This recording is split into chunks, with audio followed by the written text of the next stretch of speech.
Hey everyone, welcome back to the channel. This is Gaurav here. ख्याल है भाई आप सभी के, उम्मीद है काफी अच्छे होंगे और ये भी उम्मीद है कि आप लोगों ने पार्ट नंबर 1 बीएसटी का जो कि चैप्टर नंबर 1 का था क्लास 12 उसका आप लोगों ने अच्छे से स्टडी कर लिया होगा। तो अब बारी है पार्ट नंबर 2 का और कुछ ही मिनटों में ये चैप्टर हो जाएगा समाप्त। तो चलिए जल्दी जल्दी वीडियो को स्टार्ट करते हैं और खत्म करते हैं चैप्टर नंबर 1 को। Let's begin.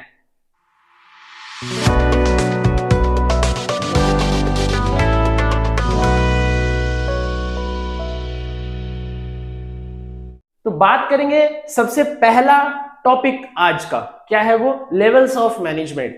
कि जो मेरा मैनेजमेंट है, कोई भी ऑर्गेनाइजेशन में कितना लेवल्स होता है मैनेजमेंट का। कोई भी ऑर्गेनाइजेशन ले लो, चाहे छोटे से छोटा ऑर्गेनाइजेशन लो, बड़े से बड़ा ऑर्गेनाइजेशन लो या फिर मीडियम टाइप ऑर्गेनाइजेशन लो, तो there are 3 levels of management. First one is your top level, the another is your second level यानी मिडिल लेवल, और the third one is your lower level. तो टॉप लेवल, मिडिल लेवल और lower level management यानी 3 levels होता है management का। Clear हो गया? और एक चीज बहुत इंटरेस्टिंग चीज बता रहे हैं, बताना मत किसी को, ठीक है? हाँ, अपने तक ही रखना। तो क्या इंपॉर्टेंट चीज है कि लोअर लेवल मैनेजमेंट को और 2 नाम से जाना जाता है। ये जो लोअर लेवल मैनेजमेंट देख रहे हो ना, लोअर लेवल मैनेजमेंट, इसको और 2 नाम से जाना जाता है। वो क्या है सर? वो है ऑपरेशनल लेवल ऑफ मैनेजमेंट और सुपरवाइजरी लेवल ऑफ मैनेजमेंट। समझ गया ना? समझे ना मिश्रा जी? हाँ, मिश्रा जी नहीं समझे? अच्छा, मिश्रा जी भी गम में है थोड़ा, ठीक है? ठीक है, समझ जाएंगे वो भी, आप समझे ना? बस बस काफी है। तो लोअर लेवल मैनेजमेंट का दूसरा नाम क्या? सुपरवाइजरी लेवल ऑफ मैनेजमेंट और operational level of management. Clear है? अब हम लोग बात करेंगे कि सर टॉप लेवल मैनेजमेंट में होता क्या है, लोअर लेवल मैनेजमेंट में होता क्या है और मिडिल लेवल मैनेजमेंट में होता क्या है। देखो जरा सा गौर फरमाइएगा। तो कवि ये कहना चाहता है कविता में कि टॉप लेवल मैनेजमेंट में हम लोग वो सारा काम करते हैं, यानी रूल्स को डिजाइन करना, रिसोर्स को अरेंज करना, आपका उसके बाद ताकि रिजल्ट्स जो है वो बेटर आ सके। ठीक है? रूल्स, पॉलिसीज, रिसोर्सेज को अरेंज करना, ठीक है, पॉलिसी को फ्रेमवर्क करना, ठीक है, सारा प्रोसीजर को मेंटेन करना, ये सब सारा कुछ काम कहाँ पे होता है? टॉप लेवल मैनेजमेंट में। आते हैं मिडिल लेवल मैनेजमेंट में। मिडिल लेवल मैनेजमेंट क्या करता है? मिडिल लेवल जो वर्कर्स होते हैं वो क्या करते हैं? जो टॉप लेवल बताया है उसको हिसाब से क्या करते हैं? उसको काम को अंजाम देते हैं। समझ गया ना? जैसे कि मान लीजिए बताया गया है कि इसका मदद से 10 यूनिट प्रोडक्शन करना है, कुछ रॉ मटेरियल्स दिया गया है, इसका मदद से 10 यूनिट प्रोड्यूस करना है। ठीक है? तो 10 यूनिट प्रोड्यूस करना है तो मिडिल लेवल मैनेजमेंट उस पे काम करेंगे कि कैसे करके इतना रॉ मटेरियल में 10 यूनिट का प्रोडक्शन हम लोग करेंगे। ठीक है? फिर मिडिल लेवल मैनेजमेंट में ये डिजाइन हो गया, देन आफ्टर ये जो ऑर्डर है वो पास होता है कहां? लोअर लेवल मैनेजमेंट में, यानी वर्कर्स लोगों को। और वर्कर्स लोग क्या करते हैं? हार्मोनाइज करते हैं। इन द सेंस बोलना क्या चाह रहे हैं? हार्मोनी रखते हैं। हार्मोनी मतलब एक सबसे मिलजुल कर काम करते हैं, ताकि क्या होगा ना कि जो ऑर्गेनाइजेशन का गोल है वो जल्दी अचीव होगा। समझ गया ना बात को? तो टॉप लेवल का काम है पॉलिसी रूल्स को फ्रेमवर्क करना, मिडिल लेवल का काम है उसी के बेसिस में आगे जाकर के और उसको क्या करना? एलेबोरेट करना, उसको समझना कि इसका मदद से कैसे करके हम लोग प्रोडक्शन करेंगे, and then lower level management को बताना कि कैसे करके प्रोड्यूस करना है, किस किस बात का ध्यान रखे करना है। और आप लोगों, और देखो एक बात बता रहे, ह्यूमन जो रिसोर्स होता है वो ऑर्गेनाइजेशन में सबसे इंपॉर्टेंट रोल प्ले करता है, जो ह्यूमन रिसोर्स होता है। तो उन लोगों को मोटिवेट रखना है कैसे करके, ये सब क्या, ये तीनों लेवल ऑफ मैनेजमेंट काम करती है। ठीक है? चलो अब नेक्स्ट टॉपिक की तरफ मूव करते हैं। क्या है? Management as an art. देखो एक चीज बता रहे हैं, ये है management as an art. Then after आप लोगों का क्या मिलेगा? एक मिलेगा मैनेजमेंट एज अ साइंस, और then after management as a profession. तो management as an art, management as a science और मैनेजमेंट एज अ प्रोफेशन, यानी 3 चीज के बारे में पढ़ेंगे। अब सुनो जरा, सोचो, ये जो आर्ट है सर, आर्ट, इससे क्या समझ में आ रहा है? सर आर्ट से ये समझ में आ रहा है कि टोटल चीज जो है थ्योरी के बेसिस पे बात किया जाए, क्योंकि आप लोग जैसे स्ट्रीम है, कॉमर्स स्ट्रीम, आर्ट स्ट्रीम और साइंस स्ट्रीम। तो आर्ट्स में क्या होता है ना, ये ज्यादातर थ्योरी पेपर होता है। ठीक है? प्रैक्टिकल कम होते हैं, थ्योरी पेपर होता है, प्रैक्टिकल ना के बराबर है। बट रादर अगर साइंस का बात करें, कॉमर्स का बात करें, तो उसमें क्या होता है? प्रैक्टिकल होते हैं, एक्सपेरिमेंट होता है, सारा कुछ होता है। तो आर्ट्स क्या है ना कि लाइकवाइज आर्ट, मैनेजमेंट भी एक थ्योरेटिकल प्रैक्टिस है, और मैनेजमेंट को एग्जीक्यूट करने के लिए कहीं पर भी अगर प्रॉपर मैनेजमेंट चाहिए तो first of all you have to know the theory. सबसे पहले आपको थ्योरी जानना पड़ेगा। जैसे कि मान लीजिए आप अकाउंटेंसी बना रहे हैं, तो first of all you have to know the theory of that particular topic जो कि आप बनाने वाले हैं। जैसे मान लीजिए पार्टनरशिप का बना रहे हैं, इंटरेस्ट ऑन ड्राइंग, तो सबसे पहले आपको थ्योरी जानना पड़ेगा कि इतना महीना रहने से कितना महीना लगाएंगे, इरेस्पेक्टिव पीरियड होने से क्या करेंगे, सारा कुछ आपको जानना पड़ेगा। तो सबसे पहले थ्योरी होता है, देन आफ्टर प्रैक्टिकल। अब साइंस में देखो क्या होता है, सबसे पहले थ्योरी जानेंगे ना, उसके बाद उस चीज का प्रैक्टिकल में आते हैं। केमिस्ट्री में लैब में जाते थे तो क्या होता है कि सबसे पहले हमको उसको procedure step by step follow करना पड़ता है उस एक्सपेरिमेंट का, फिर हम लोग वहां पे जाकर के क्या प्रैक्टिकल करते थे। तो सारा चीज का थ्योरी इंपॉर्टेंट है ना। तो आर्ट्स में क्या सिर्फ थ्योरी ही है। तो देखो यहाँ पे क्या है, ये जो जैसे कि यहाँ पे management as an art, management as a science और मैनेजमेंट एज अ प्रोफेशन है, ये सब जो पॉइंट लिखा हुआ है ना, ये सब का क्या है, ये सब का है फीचर्स। ठीक है, तो फीचर्स नंबर 1 में देखो क्या है, मैनेजमेंट एज एन आर्ट का सबसे पहला application of theoretical knowledge. First of all theory जो पढ़े हम लोग उसको क्या करेंगे, इस्तेमाल करेंगे। एप्लीकेशन यानी यूज करना है तो यूज करेंगे, समझ गया ना बात को लेके। देन आफ्टर क्या है, इन्वॉल्व्स क्रिएटिविटी एंड प्रैक्टिस। जो मैनेजर है वो अपना क्रिएटिविटी दिखाएगा ताकि मैनेजमेंट में अगर कुछ भी कमी हुआ होगा तो वो जो मैनेजर है वो अपने हिसाब से उसको डिजाइन करेगा फिर से उसका स्ट्रक्चर को। तो जब तक उसको नॉलेज नहीं रहेगा वो कैसे करके अपना क्रिएटिविटी दिखा सकता है, जब तक वो पहले से प्रैक्टिस नहीं किया होगा वो कैसे करके अपना क्रिएटिविटी दिखा सकता है, नहीं ना दिखा सकता है। तो पहले फर्स्ट ऑफ ऑल क्या होगा, सबसे पहले नॉलेज रखना है, then after creativity and practice, और उसी नॉलेज के बेसिस में हम लोग क्या करेंगे, खुद का जो ऑर्गेनाइजेशन का मैनेजमेंट स्ट्रक्चर है या स्ट्रक्चर है उसको हम लोग डिजाइन करेंगे। समझ गए बात को, वेरी गुड। अब पॉइंट नंबर सी का बात करते हैं, ये क्या है, पर्सनलाइज्ड एप्लीकेशन। देखो अपना अपना सबका स्टाइल होता है, जैसे कि मैं आपको पढ़ा रहा हूं, अब हर एक टीचर आपको सेम टॉपिक सेम स्टाइल में नहीं पढ़ाएंगे, क्योंकि सबका अपना अपना पढ़ाने का अंदाजा होता है, सबका अपना पढ़ाने का टेक्निक होता है, तो सेम वे में तो कोई नहीं पढ़ाएगा। लाइकवाइज जो मैनेजर होता है अपना अपना स्टाइल होता है ऑर्गेनाइजेशन को मैनेज करने का। इसीलिए कभी भी कोई मैनेजर, अगर मान लो मैं कहीं पे काम करता था, मैं मैनेजर पोस्ट में था, अब मेरा जो नेक्स्ट वाला जो मेरा पोस्ट पे आया है वो भी मैनेजर है, बट जैसे मैं मैनेज करता था हो सकता है उनका स्टाइल अलग होगा, इसीलिए वो मेरा स्टाइल फॉलो नहीं ना करेंगे। तो पर्सनलाइज्ड एप्लीकेशन का मतलब ये होता है कि सब कोई अपना पर्सनल कुछ स्टाइल होता है उस चीज को क्या करने के लिए, डील करने के लिए। समझ गए बात को, वेरी गुड। आ जाओ अब बात करते हैं मैनेजमेंट एज अ साइंस। ठीक है, मैनेजमेंट एज अ साइंस कि अगर मैनेजमेंट साइंस है तो वो कैसे कैसे फीचर्स दिखाएगा। देखो 4 टॉपिक है ना, 4 पॉइंट है। सबसे पहला systematic body of knowledge, very good. जो साइंस है वो एक सिस्टमेटिक बॉडी ऑफ नॉलेज है, लाइकवाइज साइंस मैनेजमेंट भी सिस्टमेटिक बॉडी ऑफ नॉलेज है, क्योंकि अगर आपको ऑर्गेनाइजेशन में अच्छा ग्रोथ चाहिए तो फर्स्ट ऑफ ऑल क्या करना है, आपको अपना ऑर्गेनाइजेशन का मैनेजमेंट सही करना है, क्योंकि जब तक आप मैनेजमेंट नहीं सही करोगे ना तो बड़ा मुश्किल है गोल को अचीव करने का। हाँ, गोल अचीव होगा, धीरे धीरे आहिस्ते आहिस्ते होगा, जल्दी अचीव नहीं होगा, आपको जो टाइम लिमिट है उसके अंदर अचीव नहीं होगा। समझ गया ना बात को, वेरी गुड। अब आता है कॉज एंड इफेक्ट रिलेशनशिप। ये क्या है सर, देखो कोई भी चीज का अगर आप कुछ फॉर एग्जाम्पल मान लो मैनेजमेंट में मैंने कुछ ऐसा चीज अप्लाई किया जिसका इफेक्ट बहुत बुरा होगा। ठीक है, जैसे कि फॉर एग्जाम्पल मान लो कि मेरा कोई सुपीरियर है, यानी मेरा कोई बॉस है, अब वो आपको कुछ ऑर्डर दिया, वो कुछ ऑर्डर दिया, तो और एक सुपीरियर है मेरा जो कि उसका भी बॉस है, वो भी मेरे को ऑर्डर दे दिया। 2 सुपीरियर्स ऑर्डर मिला है, क्या बोले, फर्स्ट सुपीरियर्स ऑर्डर मिला हमको कुछ काम करने का, और फिर नेक्स्ट उसका जो बॉस है वो भी हमको ऑर्डर दे दिए काम करने का। अब एक चीज बताओ, मेरा दिमाग में फालतू का एकदम भसड़ पल गया है कि किसका ऑर्डर सबसे पहले एग्जीक्यूट करे या फिर किसका ऑर्डर सबसे पहले करे, बड़ा असमंजस में है। आई मीन टोटल डिलेमा, फंस गया हूं मैं।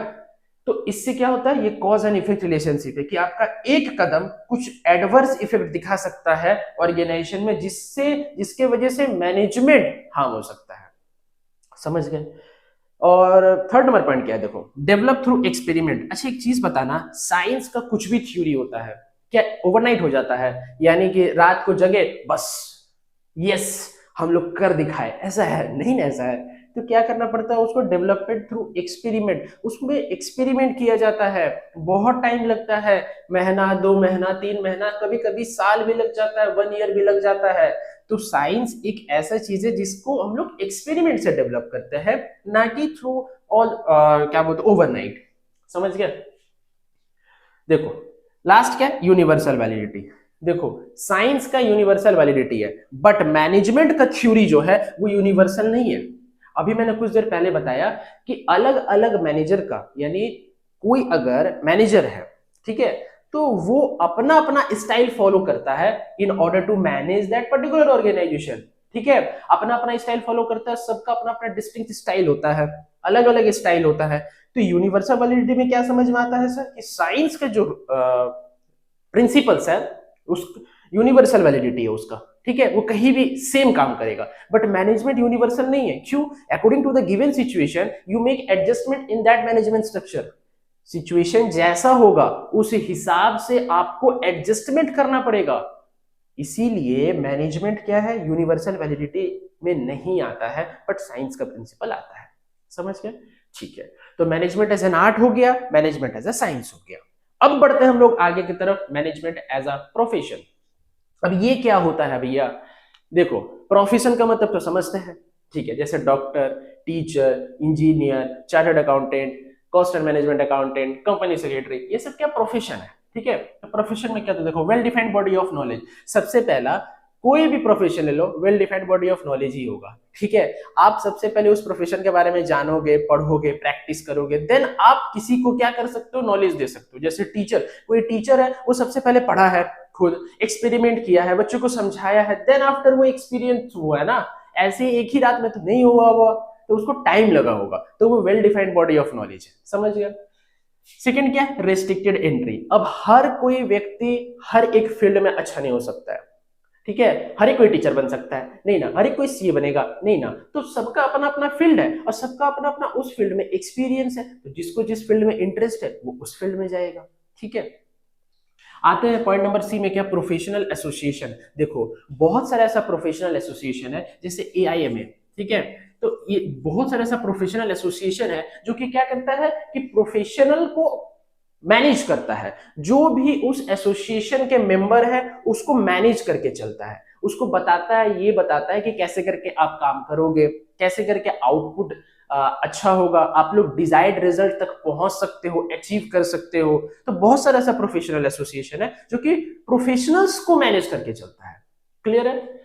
नेक्स्ट क्या है, ethical code of conduct. Ethical code of conduct यानी कि जो भी मेंबर्स काम कर रहे हैं ऑर्गेनाइजेशन में, उन लोगों के बीच में एक दोस्त वाला यानी फ्रेंड्स वाला क्या होना चाहिए, एक कंडक्ट होना चाहिए। ऐसा कभी भी नहीं होना चाहिए कि आप वायलेंस कर रहे हो दोनों के बीच में।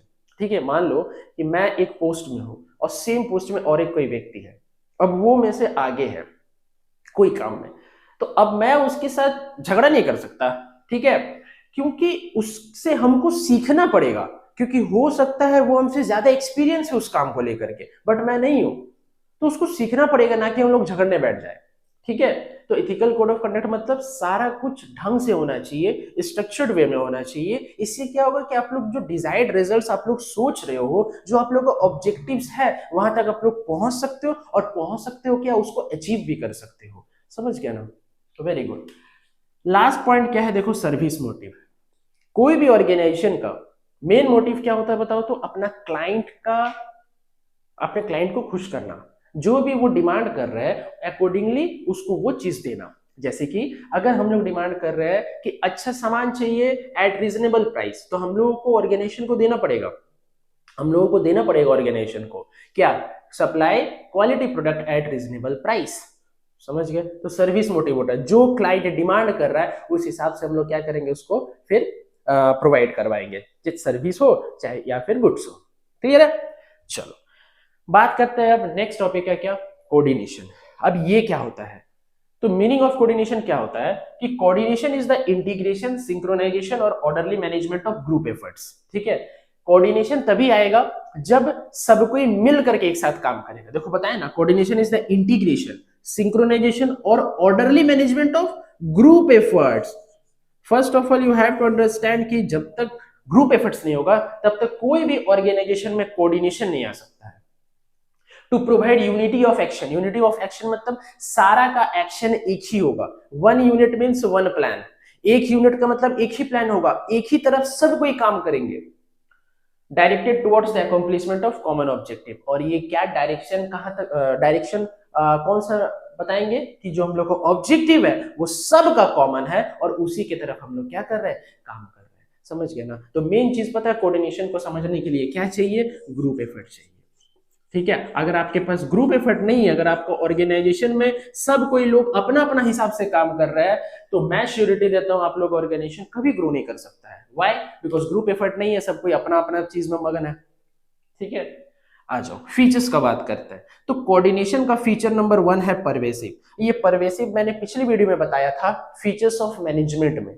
परवेसिव यानी कि कोई सा भी ऑर्गेनाइजेशन हो, कैसा भी टाइप का ऑर्गेनाइजेशन हो, कोऑर्डिनेशन जरूरी है। लाइकवाइज मैनेजमेंट, मैनेजमेंट के जैसा, जैसे मैनेजमेंट हर एक टाइप का ऑर्गेनाइजेशन में जरूरी है, ठीक उसी प्रकार कोऑर्डिनेशन भी हर एक टाइप का ऑर्गेनाइजेशन में जरूरी है। तो परवेसिव हो गया।